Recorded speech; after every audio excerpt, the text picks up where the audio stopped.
ကမ္ဘာအကောင်ဆုံးဘောလုံးအသင်းတွေကတသင်းတမိုင်းတစ်လျှောက်ချစ်သူများစွာရဲ့နှလုံးသားကိုတိမ့်ပိုက်ထားနိုင်တဲ့ Liverpool Football Club ဒီနေ့မှာတော့ Anfield ရဲ့ဂုဏ်တွေဒဏ္ဍာရီတွေဘလို့စတင်ခဲ့တယ်ဆိုတာအတူတူပြန်လည်ခီးထွက်ကြရအောင်အပိုင်းနှစ်စတင်ခြင်း1809 10နှစ်စိတ်လှုပ်ရှားပွဲနောက်ခံတန် Voice Liverpool Fan ကို1809ခုနှစ်မှာ John Holding က Everton အသင်းနဲ့အကြောင်းမျိုးမျိုးကြောင့်ကွဲပြီးနောက်ဘန်ကြီးတစ်ခုရဲ့အကူအညီနဲ့တည်ထောင်ခဲ့ပါတယ်။အစက Everton Athletic လို့တောင်ခေါ်ဖို့စဉ်းစားခဲ့ကြပေမဲ့နောက်ဆုံးမှာ Liverpool ဆိုတဲ့မြို့တော်နာမည်ကိုပဲပေးခဲ့ကြတယ်။အပိုင်း3ပထမဆုံးအောင်မြင်မှုများအောင်ပွဲခံဂီတ Voice 1900မှာပထမဆုံး League Championship ကိုရယူခဲ့ပြီး1920-30မှာလည်းနောက်ထပ်၄ကြိမ်ဆုတောင်းခဲ့တယ်ဒါပေမဲ့1950နဲ့60မှာတော့ Second Division ထဲအထိကျဆင်းခဲ့ရပါတယ်အပိုင်း၄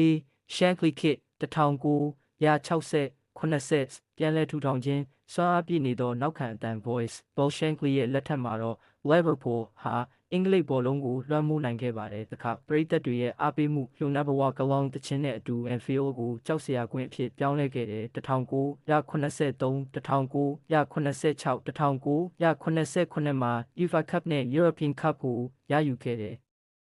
အပိုင်းက Paisley Dalglish ရွှေခေတ်1980ဂုဏ်ယူဝင်ငွေတန် Voice ဘာ Paisley လက်ထက်မှာတော့ Liverpool ဟာဥရောပကိုလှုပ်ခတ်ခဲ့တယ်1981-1984မှာ European Cup ဆုတွေဆက်ရခဲ့ပြီး Kenny Dalglish, Ian Rush တို့လိုဒဏ္ဍာရီတွေနဲ့အင်အားပြည့်နေခဲ့တယ်။ဒါပေမဲ့1985 Heysel အရှုပ်တော်ပုံနဲ့1989 Hillsborough ကပ်ဘေးတွေကြောင့်နာကျင်ရခဲ့ပါတယ်။အပိုင်း6 Premier League Kick Gerrard ဒဏ္ဍာရီစိတ်လှုပ်ရှားဖွယ်အတန် Voice 2000မှာတော့ Steven Gerrard ရဲ့ခေါင်းဆောင်မှုနဲ့ Miracle of Istanbul 2005ခုလိုတမိုင်းဝင်အောင်ပွဲတွေရခဲ့တဲ့ Rafa Benitez နဲ့2006 FA Cup 2019မှာ Club နဲ့ဆုတွေပြန်ရခဲ့ပေမဲ့